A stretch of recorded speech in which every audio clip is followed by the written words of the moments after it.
Are we cracking? Ez, how are you doing there? Oh, excuse you. Did you go live on that one, Ez? Yeah. Oh, hi everyone. We got a live one.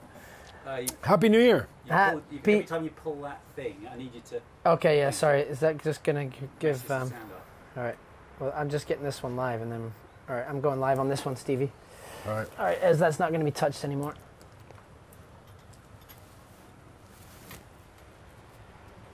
Bang. Is that one going? Bang. Live in effect. You have a nice beer bottle in the foreground. Oh, yeah, Let's excuse get that. our direction. Happy Cheers, New Year. brother. Cheers. Happy New Year, 2018. Yeah. To all you wonderful people out there, all three of you that are watching our podcast today. Starting off the New Year right. I got my big, bright Clemson Tigers sweater on. We got a big game today. Who are you playing? Alabama. Oh. Yeah. How do you feel about it? I feel nervous. Who's you know, college football is like one of the few things I get like a little fanatic about, and I like watching and get super into. Maybe because Clemson are good. Before that, I really didn't care as much. Oh, really? So it's now that your school's doing well, you're like, I'm all about it. Well, I got a little on board, and then I also, my college football fandom was amplified by Kara's school, which is Ohio State, and they're really good, and they have been good for a long time, but now Clemson's kind of new and up and coming. I used to go to the games a lot, actually, when we were there. Must have been fun. Yeah. I remember a recruiting trip. We had this guy, Nathan Sturgis, who had a great MLS career. I think he still might even be playing. Sorry, Nathan. Haven't seen you recently, but... So he was like a big up-and-coming star, U.S. national team under 17, came to visit our school on a recruiting trip, and the coach was like, hey, I need you to show this kid a good time. So you come to the right place, coach. I got him. He's coming to this school. And Clemson played Florida State that year, who were ranked #1 in the country, and they got us field passes. So we go on the field for this game. Clemson was unranked. It was the Bowden Bowl. The son was playing dad coach. Smashed them.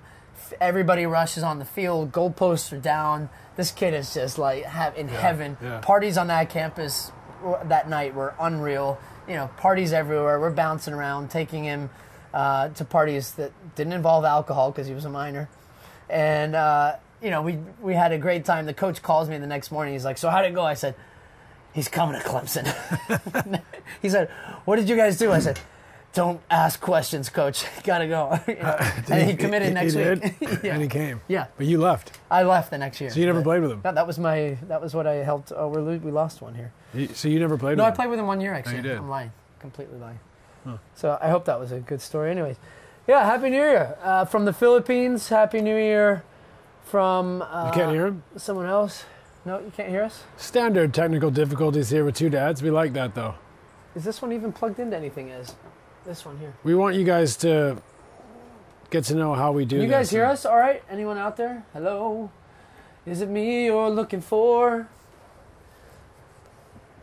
This one keeps reconnecting.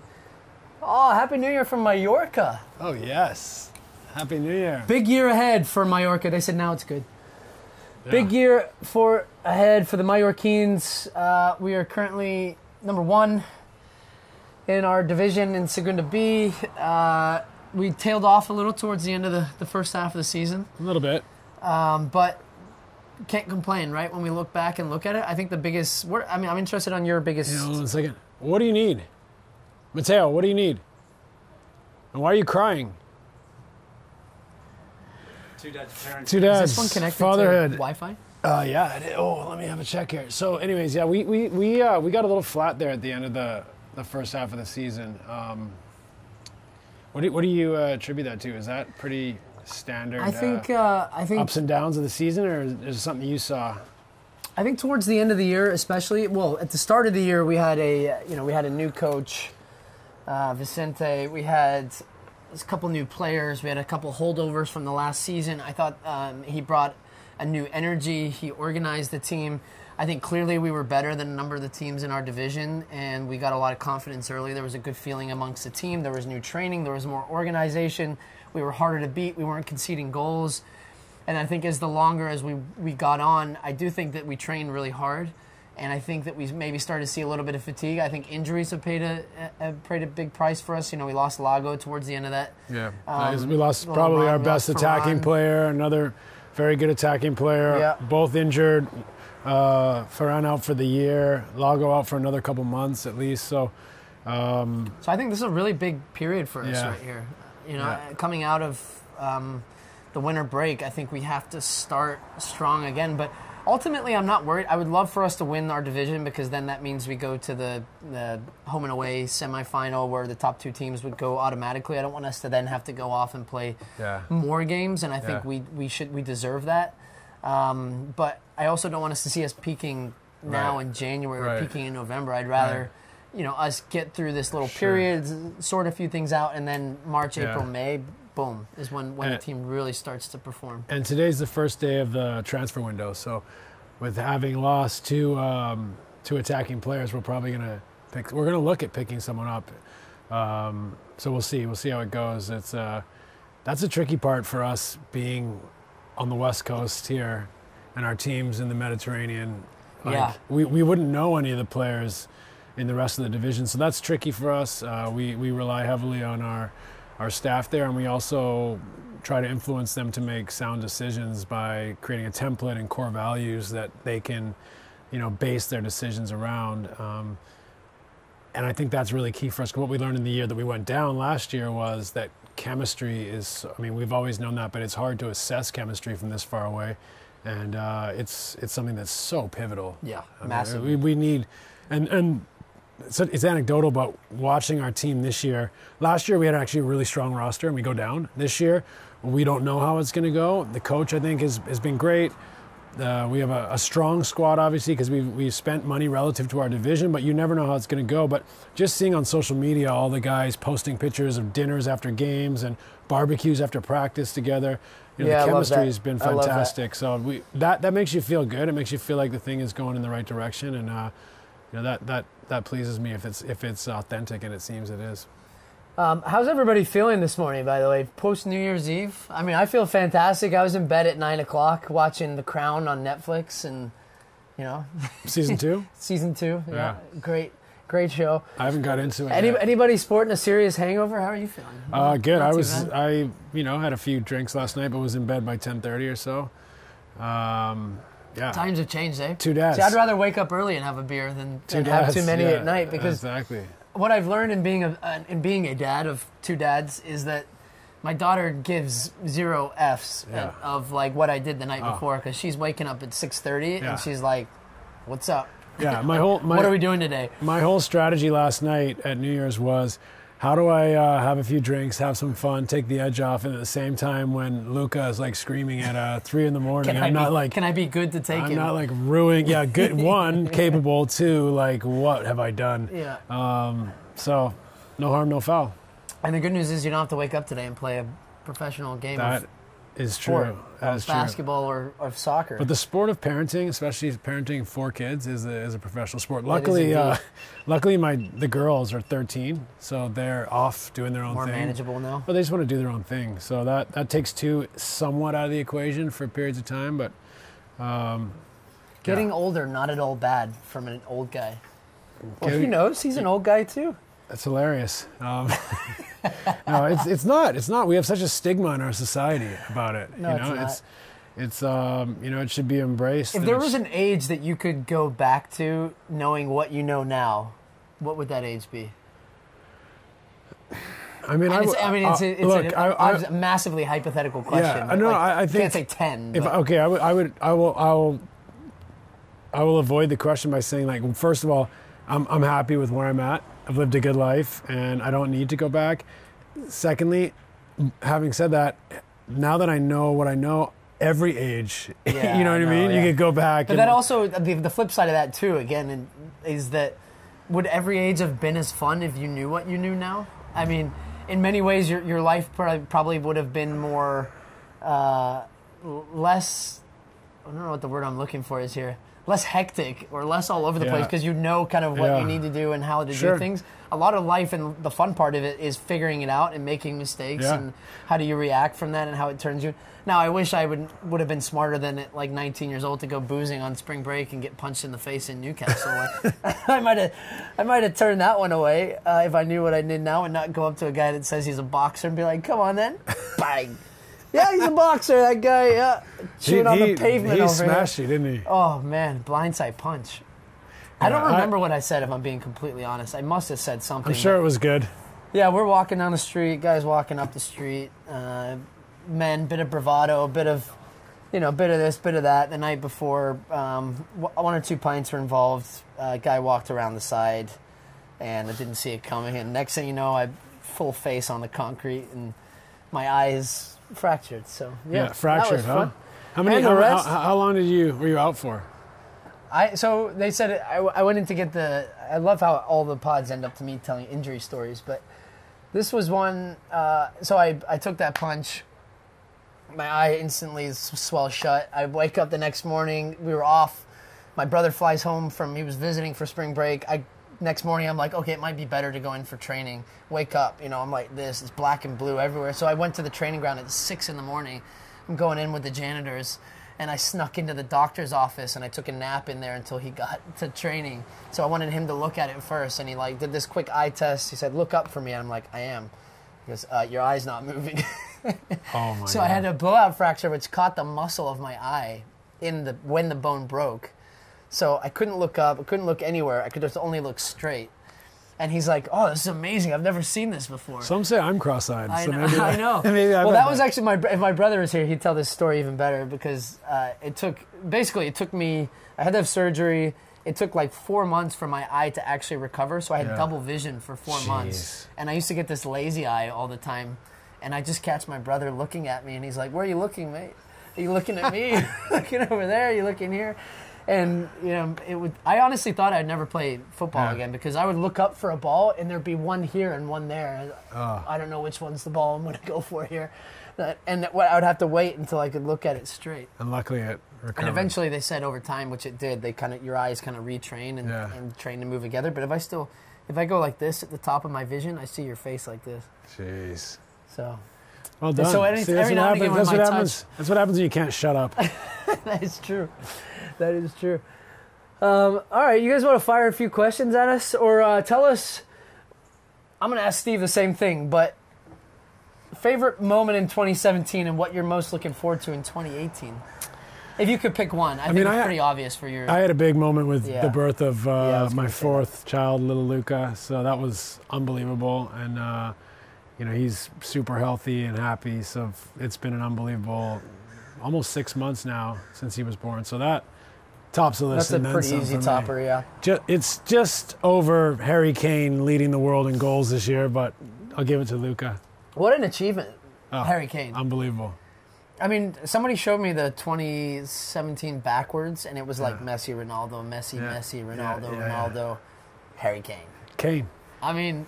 He's one of our own. Incredible. And to do it on a hat trick, right? Oh, 2 hat tricks in a row to finish the year. But I'm just bragging now. No, it's all right. Name my car, Harry Kane. Keep packing them in. Steve Nash, have you ever thought to be a soccer manager? By the way, do I look like a bank robber with this hat on? You look, I don't know, Steve McQueen in some role where he stole something. Pulp Fiction. Yeah, Pulp Fiction. This sweater is so hot, but I'm adamant I'm not going to take it off. And also, thanks for joining us. We're going to keep reminding you, join and subscribe. If you're watching this on Facebook, hit a like. If you're watching this on Twitter, follow Two Dads United. And if you're watching on Instagram all the way in the back, thank you, because we're really not engaging you that much, but we appreciate it. Yeah, we're not. I don't got a lot to say. You need to lead me today. What do we got? Harry Kane can score goals, but can't win any trophies. Unfortunate. Wait, I need to lead you today. Carolyn Holden. I don't think Stu knows who Steve McQueen is. I don't think he does. You don't know who Steve McQueen is, do you? Is that Carolyn Holden? Yeah.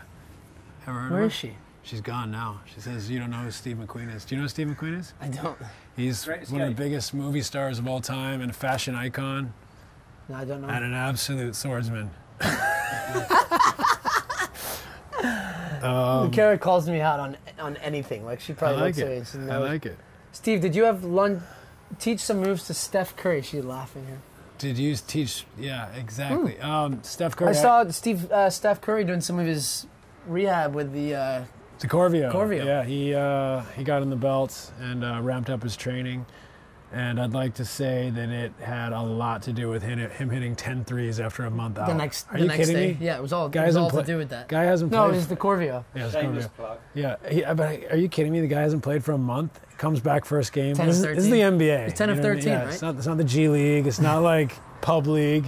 I mean, it'd be hard enough to hit 10 threes like in a pickup game at the Y. But to you, so if you've been had an extended period out in basketball, what's like, what do you know? What's the biggest thing you think to get back into a rhythm? Is it like your fitness, like we would be in soccer? I would say, like just sharpness, or Yeah. for someone like Steph, who's a lot of technique, is that like just second nature to him? He just. I mean, Steph is a savant. You know what I Yeah. mean? Like, so. But I will say that, okay, a couple things. One, the hardest thing is just getting your sharpness, like your rhythm, your timing, your confidence, like seeing, like, and feeling your legs, your legs being there underneath you and feeling the speed of the play, right? Yeah. And being able to adapt. So one, that's really hard. Not impossible. You guys come back flying, but Steph is ridiculous. But more than that, he works really hard. Like I was up there a few in days. everything that he does. I mean, is he a guy that ultimate professional from diet to training regime or? Yeah, no? I'd say so. I'm not really up to speed on his diet, but I know he does his physical training. He definitely does his ball work and shooting and all that. Like he's religious about his shooting, as you have to be if you're a top shooter, and his ball handling and his skill work. And I think even more so, he has such a great mentality for the game. Like he doesn't nothing. What do you think the biggest key though is for Steph to how he maintains such a high level on a consistent basis? Well, I think his mentality works in his favor. He's super, relatively happy-go-lucky, carefree. Part of that's probably nature, and part of that's probably nurture. He grew up in NBA gyms. His dad played in the league a long time, and he's been around the game. Nothing phases him, and but then nature-wise, like I think his natural tendency is to smile, have fun, enjoy it. It's just a game. Like, don't get me wrong. I'm sure sometimes he feels stress, pressure, and deals with it. But you think that helps him ride the highs and the lows, Yeah. right? Between taking the criticism and just being like, brush it off onto the next one. I always think that's a pretty underrated skill. Yeah. And I don't know if skill is the right word, because I don't know if that's something that is taught. You know what I mean? It's developed. I think part of that is developed, but I don't think it's because many times it's easy for you to say to someone, "Hey, let that shot go." Yeah. So that's maybe the part of the development part in training that. But I think a lot of that, man, comes from like within and a self-confidence and a belief of like, let that one go. It's done. I'm on to the next touch. I'm on to the next pass. I'm on to the next shot. Who cares about the last one? I think that's a muscle to train. I think a player's ability to look forward and be in the moment rather than dwelling on the past is something that you either are continually refining and improving or you struggle with. And if you can't get over that hurdle, you're going to struggle. Your game ultimately is going to suffer for it. And I think not just your game, but your life. I think your life, for sure. I think that's a skill or a muscle that is used not just within sport but out of sport and in practice and how you interact with people and how you react to setbacks and all these different things that come at you in life, and then that translates onto the pitch as well. Yeah, I know that's something I was always, for good or for bad. I mean, even sometimes early, if I made a mistake when I was younger, I had a tendency to maybe hide for 5 to 10 minutes. Yeah. And as I developed as a player and learned that that's completely okay, and that nobody's going to remember one pass over the course of 90 minutes. Sure. If you make up for it, the next one is good. And I was just my way of personally training that was make a simple pass the next one. Make a 5-yard one, pop it, get it back, and then once you start to get the touch and the feeling, and then start to hit the 30-yarder, the 40-yarder, or and that always worked for me. I mean, I can't say I didn't have plenty of bad games, but yes, sir. I can hear a John Nash quote coming. Play the way you're facing. Yeah. First available ball. I always forget the last play it one. simple. Play it simple.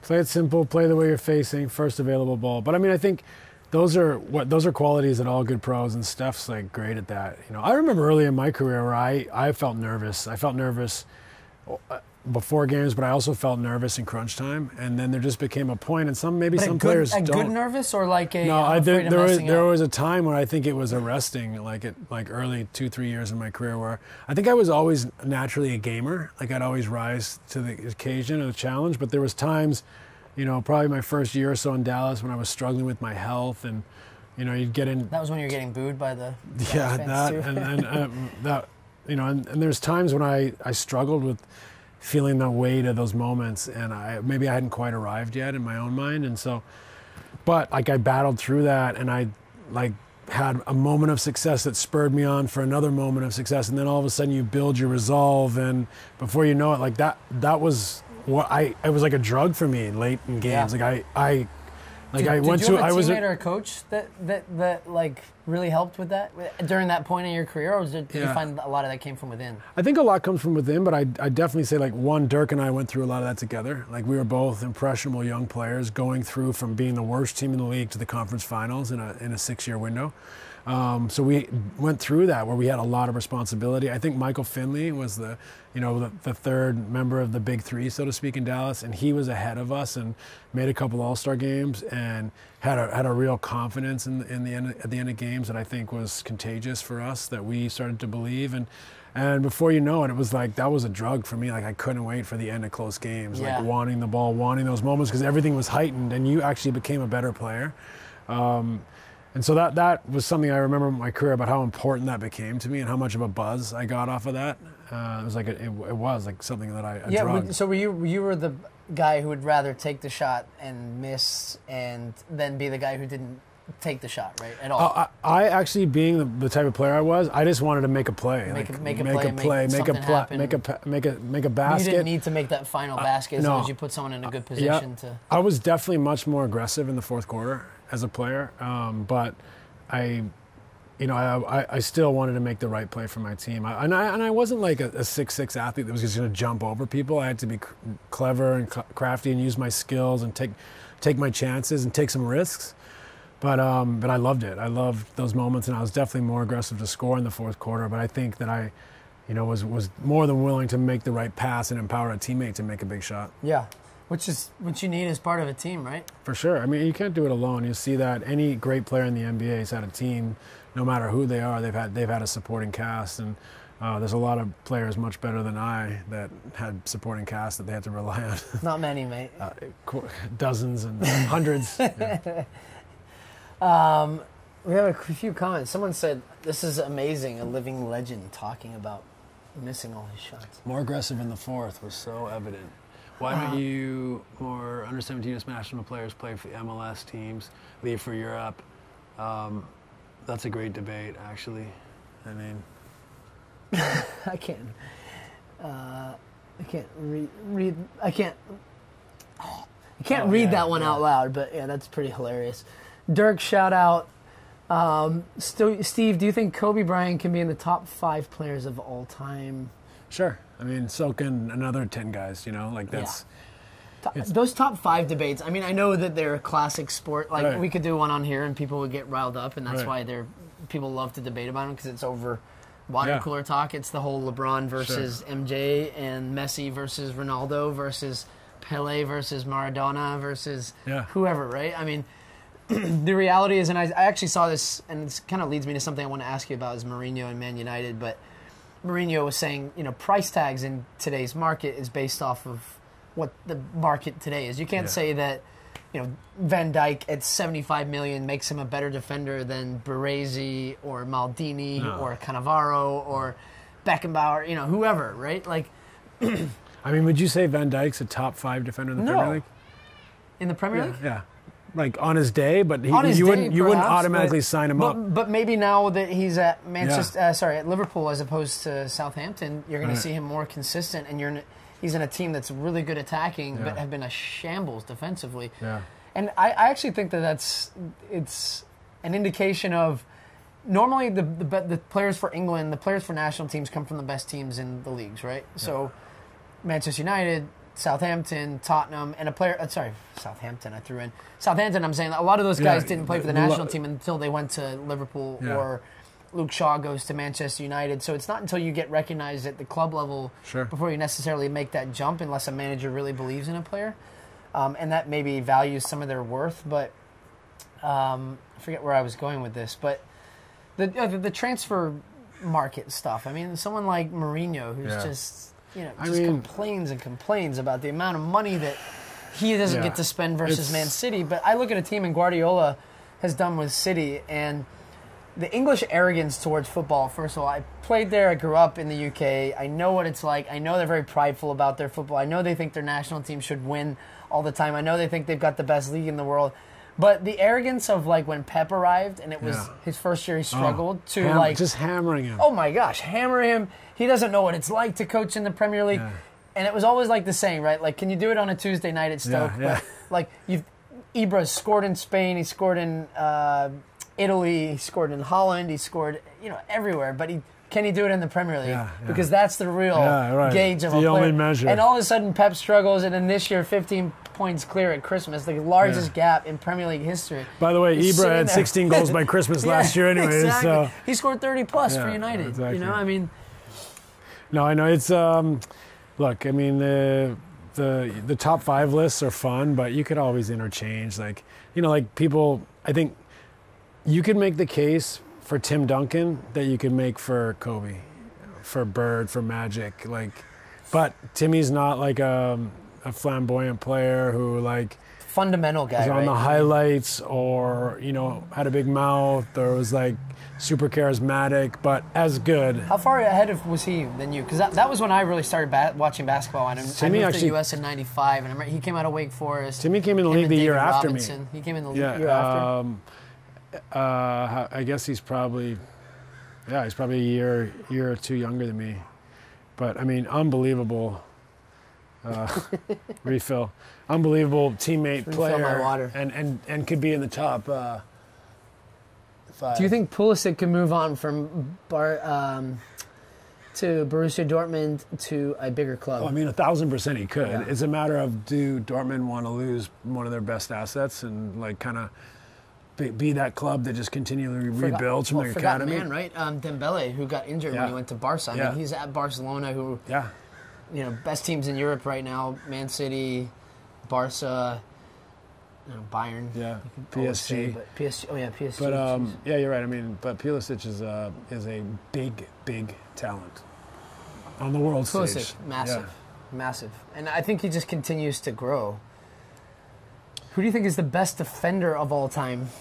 This guy says, I think it's Hakeem. Hakeem the Dream. I don't know. Olajuwon. It's one of those things like what do the analytics say, but also what does history say? And I think there's so many great guys that controlled the paint that were fantastic, and you'd have to go back over the years and look at it. I don't know that the Dream was that guy, but he was fantastic. Long. He was long, but he was also I don't know that he was 7 feet. He was more like under 6'10", 6'11", and some of these guys, David Robinsons of the world, that were so fleet of foot and block shots, and you go down the list. I mean, Timmy Duncan was a fantastic defender, and not just that he blocked shots and was long, but also he was like so great at schemes, so great at directing his teammates and traffic, had such a subtle feel for, instead of being super athletic, he was super smart and long and put those things to great use. Oh yeah. I tried to get him to play in the kicking from Houston game, come play keeper. Bummer. But then we got those young kids that were really good and saved your team from getting about 15 goals on them.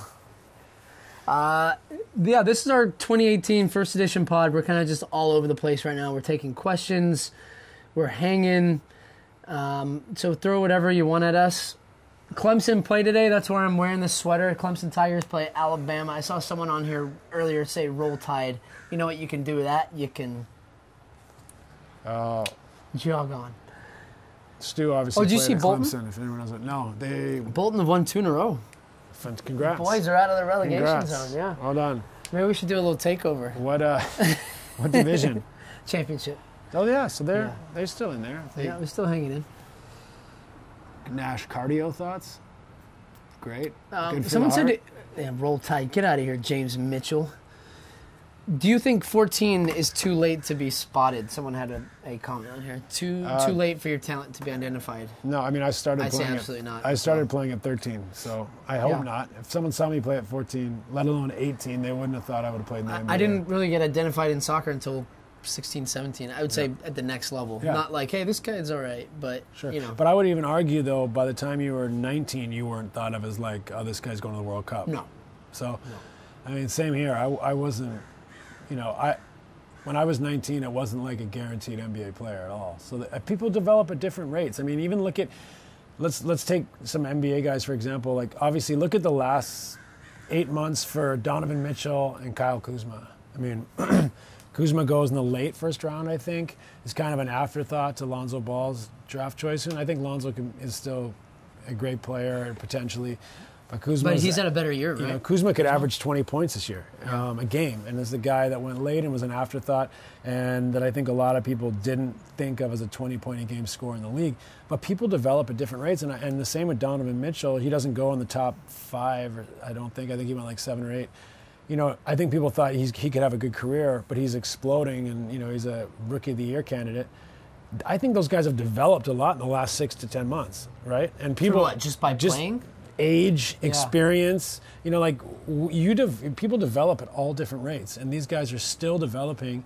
And I think sometimes it's really hard to predict. That's why the draft is a crapshoot, because some people continue to develop till they're 23, 24, 25 and beyond. I think I was still developing until I was in my 30s.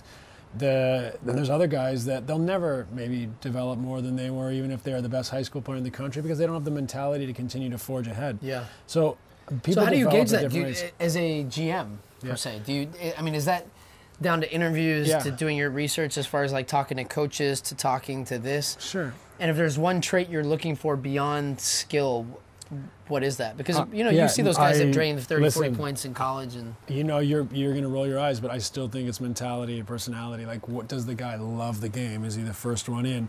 Can you project where he's at with that passion, with that mental toughness, where he could be in a year or two? And vice versa, instead of seeing a kid with tons of potential but doesn't have that personality, don't project, right? Like, don't take this guy and go, wow, he's got everything. He's incredibly athletic. He's got all these skills. This is where he could be in 2 or 3 years, if he doesn't have that mental toughness and mentality and resilience. I was going to say resilience is the subset of mentality that I was going to highlight, because I think that is what we were talking about earlier in the pod of how do you rebound from making a mistake, or if things aren't going your way, how tough are you to recover from that, and what is your mindset towards it? Is it like this isn't going my way, I'm quitting, as opposed to like, how can I find my way through this moment? Because you and I both in our careers have we've never had great every touch, every pass, every shot, right? You're always failing throughout the games. And I don't want to say failing, because failing is a strong word, but you're making mistakes. But how do you react from those mistakes? And I think that is the biggest key.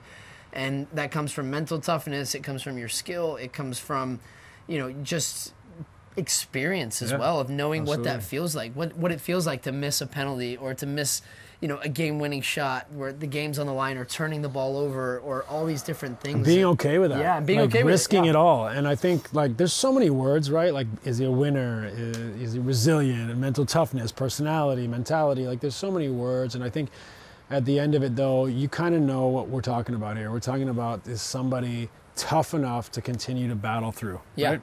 And I would add to that, if someone's tough and smart, I mean, they'll figure it out. They will figure it out. And you also have to be a half-decent player, too. Yeah, of course. But, I mean, you've seen a lot of half-decent players beat a lot of guys with a bunch of talent, because they're smart and they're willing to fight and fight and fight, and not the first time something goes wrong, they hide, or they point fingers, or they make excuses.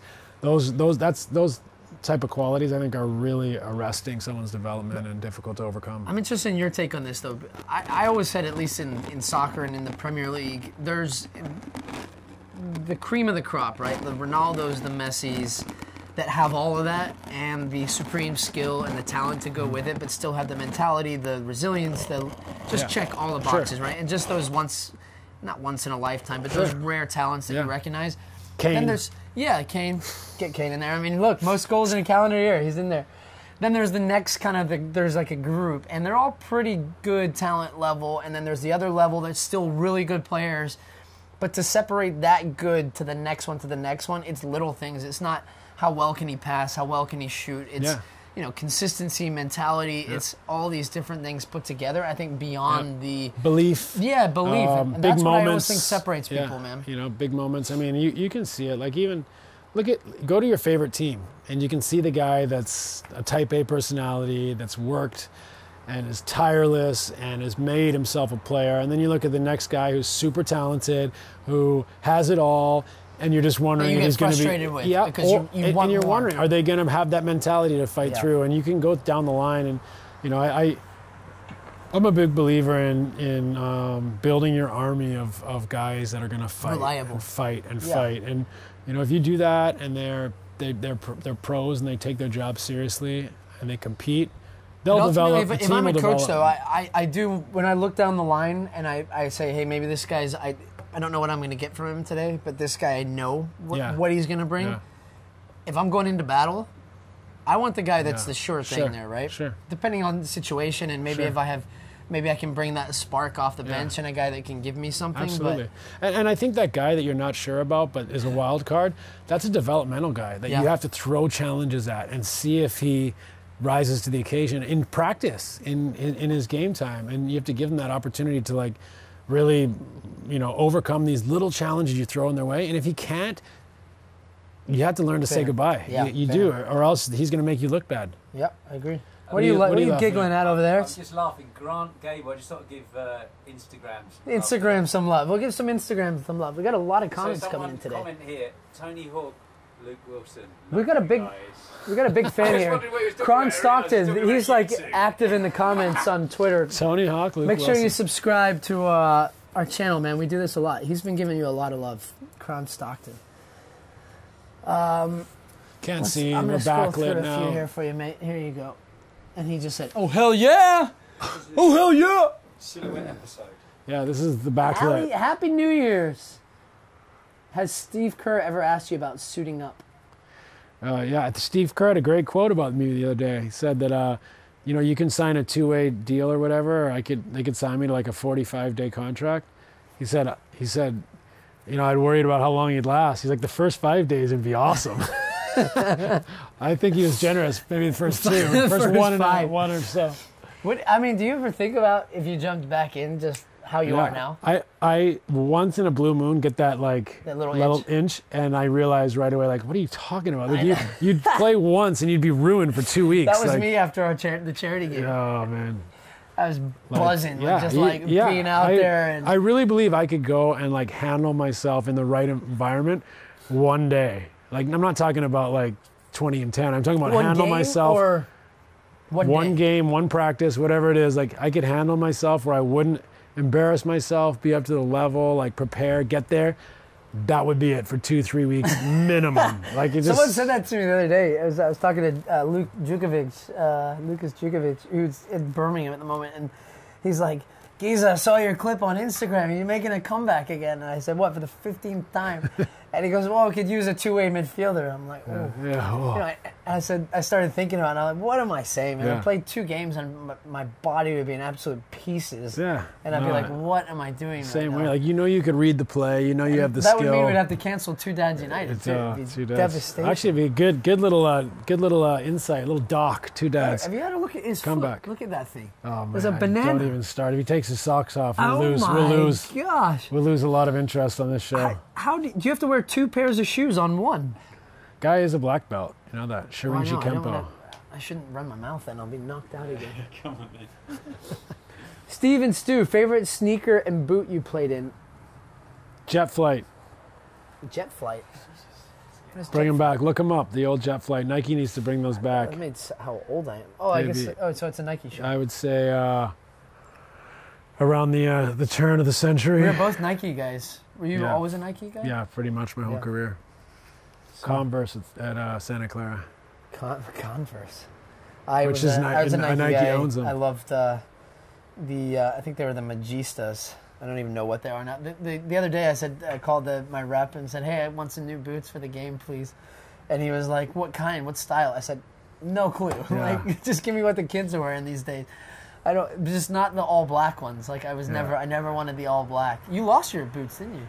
I You can't feel like find I them. brought them home. I can't find them, so I put on a new pair. I got massive So wait, here's my blisters. challenge to you for a pod this year.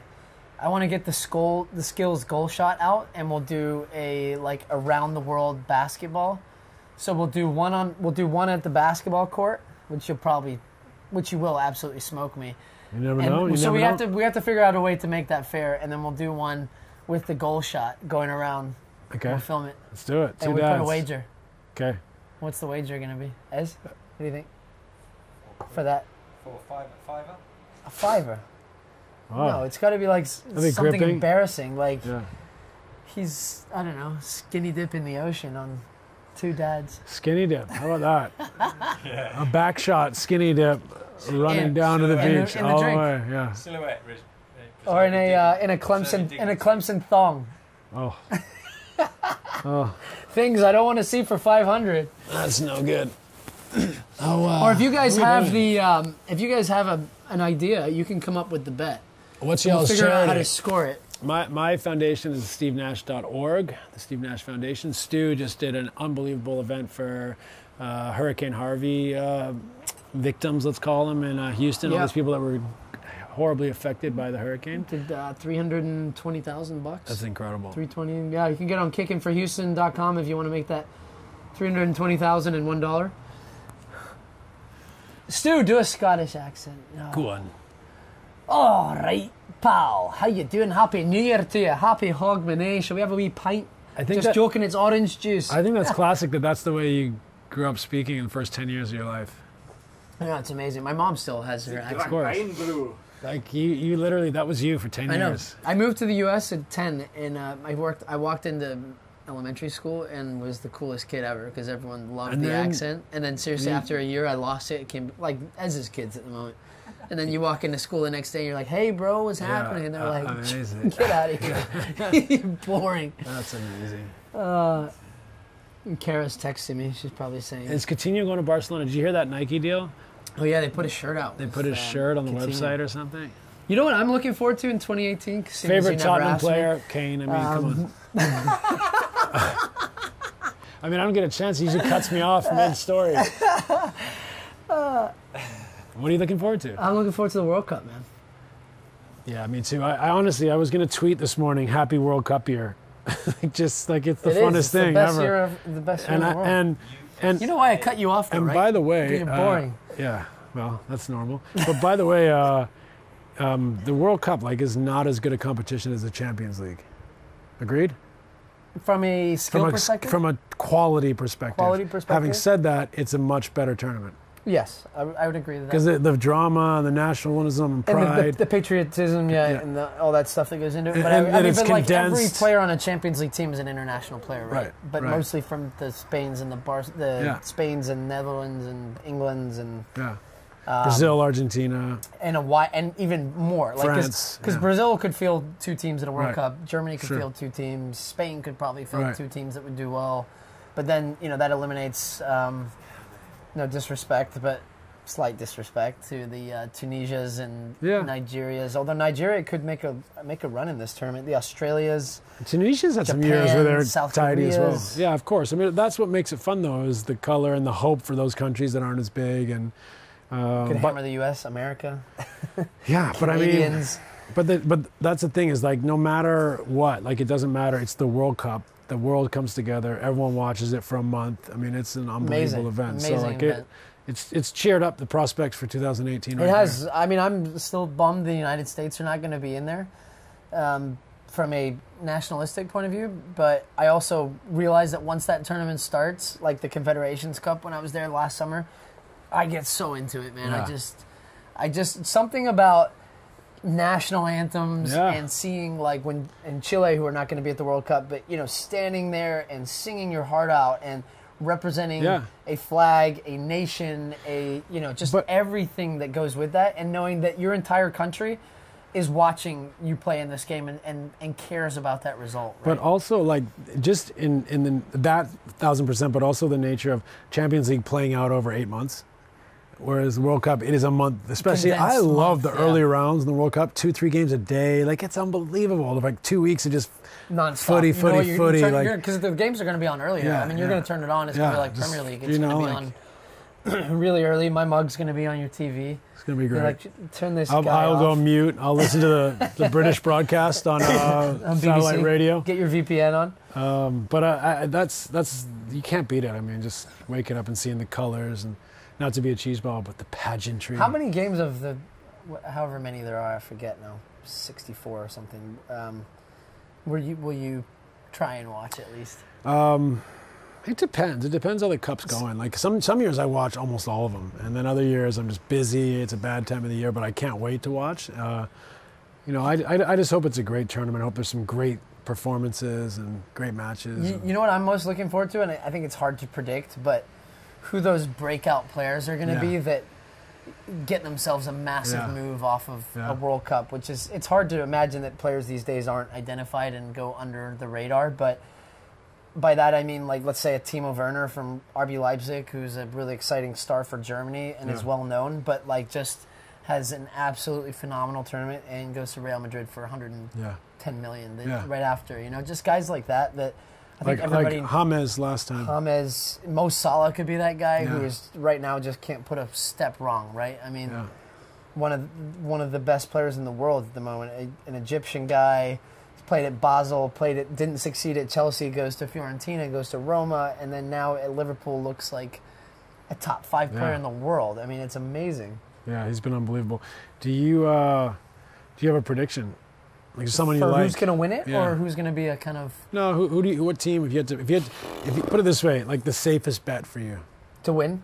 Yeah, Germany. Yeah, I think Brazil are a close second, but I think Brazil. It's a younger group and a less cutthroat. Like, the German mentality to me is just, when it comes to soccer, is just, and probably in life in general. I mean, they're just robotic. They are focused. They just zone in. They just know what they need to do to get to A to B. And it's like, if you were in my way, I will deal with you, kind of thing. Yeah, I think it also, like, their mentality really suits tournament football. When you're in closed camp, the England boys, not so much. Like, I heard stories of when England were in Germany, Wayne Rooney having 8 pints after a game in the hotel and doing a backflip off the couch. Yeah. Like, probably none of the German lads have done that in the history of football, right? Never.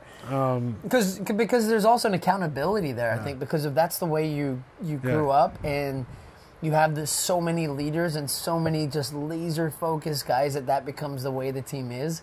And if they saw one going that way, it would be like, conform or get out, you know? Because we are here for 4 weeks, and this is what we need to do. We all need to accomplish and win the World Cup. And they don't win it every tournament, but, I mean, I have a hard time putting money against like the you're the safe bet. The safe bet, Safe bet. What do you think of Messi? Do you think... I mean, how many finals straight for them? World Cup final in Brazil, lose. Copa America final, 2 of them, lose to Chile. I mean, Messi retires from international football. He is just distraught. And for those that say international football doesn't matter to a guy like that, you can see that it means what it means to him. Sure. And carrying the weight of a country and always being labeled as, well, is he the greatest of all time? Not that I think he wakes up every morning and thinks, I need to prove that I'm the greatest, but it does become a validation at some point. But I think international football, I'm curious on your opinion, now compared to the Maradona, the Pele age, when it's a different game. It's way different. Now everyone's a pro, first of all, now. Yeah. Everyone's a track star. Everyone's like the fittest possible. You know, back then they were smoking cigarettes. The strategy, the schemes, the way people played to take people out of a match was different.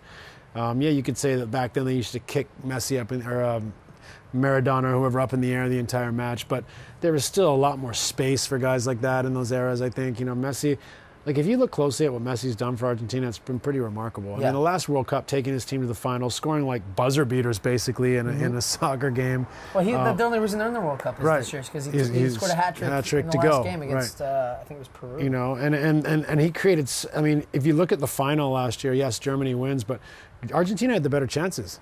And largely because Messi took 2-3 defenders and created space for guys that didn't finish. And so I think it's really harsh to worry about. Higuain. I mean, stuff happens, but you look at, but I'm more critical of people that say, well, Messi hasn't done it for Argentina. Give me a break. No. He's done the business for Argentina. You can't, things don't always work like that, you know? Yeah. It's like, I mean, people saying like someone already put Harry Kane, all those goals and no trophies. Like, it's contextual. If Harry Kane was at Real Madrid, he'd have 16 trophies, and you wouldn't notice a drop off from a level from Benzema at all. Actually, you'd probably see an improvement. Yeah, I would say so. Yeah, I would think so too. But so people that like get into these narratives, like, it's just boring to me. Yeah, I agree. What else? Should we wrap good it one. up? One of the worst things that recently happened to me, and this one might have gone under the radar, was Trump saying that, God, look at these freezing temperatures on the East Coast. Where's global warming now? That tweet was this absolutely the leader of the embarrassing. free world that doesn't understand the fundamentals, of temperature and climate change, and thinks that doesn't understand that there's volatility in climate and that overall the temperatures are rising. And I mean, it just for me, having 4 kids but a 5.5-month-old son, and thinking of the serious peril the planet's in with climate change, and that the leader of the free world, not only is denying it, but doesn't understand it in the slightest. Is scary. But to me, I try and look bigger picture of that as well, of who's advising him on that. And clearly we know that he doesn't listen to advisors, many of his advisors. But in what conversation has he sat down and somebody has tried to explain this to him and said, climate change is a hoax and it was made up by the Chinese and it doesn't exist, and well, he's clearly here's a couple facts for you, sir, and he reads one pamphlet and goes with. I actually get that stuff because he's pandering to his base. It's political and he's doing those things. But when he flies off the hip with a tweet about it's so cold, how could global warming exist type rhetoric, obviously clearly does not understand the fundamentals of global warming and science over the last, as long as we've been recording temperatures and the planet and everything. I mean, that, to me, in a position of leadership is absolutely unforgivable. It's one thing to not believe in it. It's another thing to have no idea. Yeah. But what that also does, it fosters that way of thinking too, right? Irresponsible. An irresponsible way. Because of, like you said, you're coming from, and we don't often dive into politics in this, but I think this is even above politics and along with that, but it is irresponsible of a man in his position that does influence so many with his actions and with his opinions and with his thoughts. And I mean, you've also seen a response to that from let's say the fake news thing, right? I mean, there's fake news out there, we know that, but there's also the real journalists, and the journalists that work hard for a living for that have responded. And I think in many ways Trump has become the best thing that has happened to those people, right? Sure. Because of how they've reacted and had credibility within their own jobs, and made it a point to be factual and just being prideful of what they do, and realizing how important that is to society, and informing people of the facts, regardless of if the person from the top of the chain is spitting that you're a fake and bringing your credibility into question. Absolutely. Let's hope there's a correction. There's a real correction societally. Let's hope that people demand the truth or a search for the truth, and it is an assault on our values. And Trump is clearly racist. He's doesn't obviously believe in equality. He's all but said that. And what's horrible to me is I think denying global warming is like the racism for all races, right? Yeah. Like the planet going down a deep, dark spiral where these storms and extreme weather patterns and mass migrations from the coasts and whatever it may entail is rising at an alarming rate. I mean, all the floods in the last year were unprecedented historically. What's going to happen this year, or in the next 5 years? So it's like there's so many things that we can complain about, but let's all try to be as positive as possible and support those people finding the truth and doing good work and trying to look out for each other and trying to be a global citizen rather than looking out for themselves and their own self-interests. And I think that's, it's one of those things that, as somebody that's done really well in life and been really lucky, I understand the way that can look to some people. At the same time, I think it's so important that we all continue to support each other in looking for what's right for our kids, because these kids have no choice. They've been brought into this world by us, and we have to do the best we can to give them an opportunity to have the experiences we've had. Amen. Amen. Can I get a hallelujah? Hallelujah! All right. Sorry, that got a bit serious. No, that was fantastic. Shuts it, Nash. All right. Yeah, Kron is still hanging in there. Kron Stockton, he's the man. We might have to hook him up with something. He's just been hanging in there for keeping our viewer count above 3 for the last 2 hours. Cronenberg. Are you still a part of the Warriors? Yes. Fantastic. Fantastic. All right. I mean, what are we at here? Let's take a couple more questions before we fire off. Oh, 54 minutes. So let's get to an hour. Let's get to a solid hour. All right. And my goal today is not to get out of my sweatpants. I'm doing pretty well at that so far. Not bad. I like the outfit. I like the outfit. Wow, you really went there. You went there. I did, yeah. You look like a cat burglar with that hat on. I know, shocking. It's good. I like it. I got a tiny head, though. You never wear hats. Once in a while here, I've got a massive You heat. wanna cover up the grays there? The grays, I do. It's sad, but Steve, can you tell us about your diet? actually, funny one is that. Did you send that in? I did it. I've been vegan for 6 days. yeah. This is day 7 of vegan, so I'm gonna go week by week here and see if I can. Maintain it? Well, see Any how reasoning behind it? see how I respond to it. One, I think it's depending on your approach to being vegan, the most beyond reproach sort of diet for long-term health. And then more importantly, I look at my kids and, animal agriculture is one of the biggest, if not the biggest, environmental hazard. So I in a time where the planet is dying, to put it, bluntly, I just figure I've got to try and experiment and be a part of that tipping point, hopefully, where, we either change policy and cultivate our planet differently, or protect it in a way that gives our kids a chance to enjoy it. Like I said. You're making me look like the non-environmentalist here. Look, I don't want to ever make it be judgmental or. No. And look, I live in a big house, and I try to offset it with an electric car and solar panels, and I try to recycle and do all those things, but and try to lessen my carbon footprint. But look, I've still expend a lot of energy. I travel a lot. I do a lot of things, so I'm not over here judging anybody. I'm just trying to do the best I can in reforming my behavior. I mean, I would definitely say, I still eat meat, but I've cut my meat intake probably in half since either playing, and then over the past couple of years because that's what I grew up with, knowing that it was like meat, protein, meat, and potatoes, like starch, right? Yeah. That was just kind of how you ate. I didn't start eating well till my early to mid 20s, and by I just mean being conscious of what I was eating and knowing how certain foods impacted my body, knowing what my body needed, knowing how my body reacted to all these different things based on your metabolism and whatever it might be. So, I had my not first, but like my wife and I, Kara, we cooked a full vegan meal the other night for some friends, and food was amazing. Like tacos and chickpeas, lentils, quinoas. Just all the stuff you eat already as it is, just without a steak on top, which to me doesn't make a huge impact, right? Yeah. Until I weigh 140 pounds, because I think it's just being educated on what you're eating and how you're eating and finding what works for you. And I appreciate the fact that you're not the Nora Zezra of some of the vegans or people that are that way like guilting you or pushing people that are around them, as opposed to educating and having people there find their way. Yeah, he just took away my steak for dinner. We can all have an impact in different ways. It doesn't mean we all have to do it the same way or make the same decisions. We all make choices, and you have to respect them. Mine is in drinking beer. Nice. What happened? Instagram's gone down. It's gone down. Bye-bye. Is that because you have an iPhone 3? 3X. Yes, I like it. I think we just... Oh, man, we've got 2 minutes to hit an hour if we want to hit an 2 hours. Wow, this is tough. We're struggling. We're sputtering. Let's just take questions now. We still have people on here, surprisingly.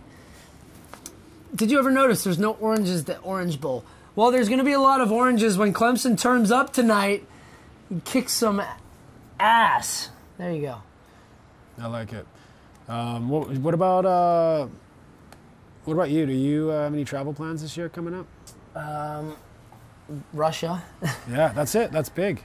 How Massive many weeks? one. How many weeks? I'm actually waiting. I'm trying to figure out to find out how many, because USA play France in France a couple weeks before the World Cup is kind of a tune-up friendly. So I think we're gonna maybe have to go there and then to Russia. Home. So I'll probably be, I would say, at least 6 weeks on the road. Is our Kara and Kennedy will not be planning. Kara, we just got a offer through Fox as part of a pre-ticket buy to buy some tickets, and I think she has a couple friends one really good friend that is from Russia and lives has family in Moscow. So That's I pretty think cool. doing a Yeah, semifinal, final that'd be games cool. that I'd be potentially calling. I don't know for sure, but so she would maybe come over for that last week and a half where it's just not going to be hectic. I'm doing in the group stage. I'm doing 12 games in 16 days. Wow, that's crazy. So I gotta have to rest You'd my be voice exhausted. a lot, man. And It's do hard a for lot. you. Yeah, I know. Guy can't shut up if you haven't noticed. He has to drop the charities one more time. Steve Nash Foundation. How many years have you had the Steve Nash Foundation? Over 10. Since Dallas, right? Over 10. No, I would Right say after? 2004. I think we started. So It's a great charity. Helps a lot with SteveNash.org. Helps a lot with education with kids and Underserved children. And are you doing the game this year? I'm gonna have to miss it again. Showdown. Can you move it to July? Can we move it to Moscow? Come on. Let's do it. Showdown. But you got to get the shield this year. Can you do the in charity all shield? seriousness, if you did move it to Moscow or somewhere in Russia, there's normally a lot of really good ex-pros soccer in Moscow. I don't know how many people would fly themselves there. Can we get some NBA players over there? What's the NBA? Good one. What was I just going to say? I forgot. Drawing a blank. That's always good for the kids at the Spy Centre. You can give them a big shout. Yeah, shout out to my buddies at Spy Center. Look for the safe place for youth. I'm gonna look for the video. Release a vlog this week. It was awesome. I went out there and gave them some gifts and played hoops with them and got to meet some cool people. And their people are doing some great things for young people without housing at the moment. So it's an awesome place over in Venice, and was happy to spend some time there this past week. That was good. Respect. It was fun. I hadn't played basketball for about 3 years since I retired, so to play in my Prestos. People that know that we do this and stuff have asked me that. They're like, "Does Steve play basketball still?" And I said, "No, he plays soccer." Soccer. Basketball is tennis, like an afterthought. That's why the challenge that I want to do has to involve basketball and soccer. Let's do it. Mateo's Let's wrap this up. Yeah, we're out of here. Mateo, you want to come say hi to everybody? No. He's grumpy. Mateo, you're on camera. Mateo, Look. say hi. Mateo. Hey, monkey. Monkey. Oi. Mateo, look. All right. Good chat. Okay. No candy. All right. Say bye. See ya. Bye. Boy over here. Oh, yeah, we forgot this one. See you later. Oh, there you go, mate. I'm going to do that again. Is Instagram gone? Yeah, it died. Finish. Bye. Bye. See you later. 12,000 viewers.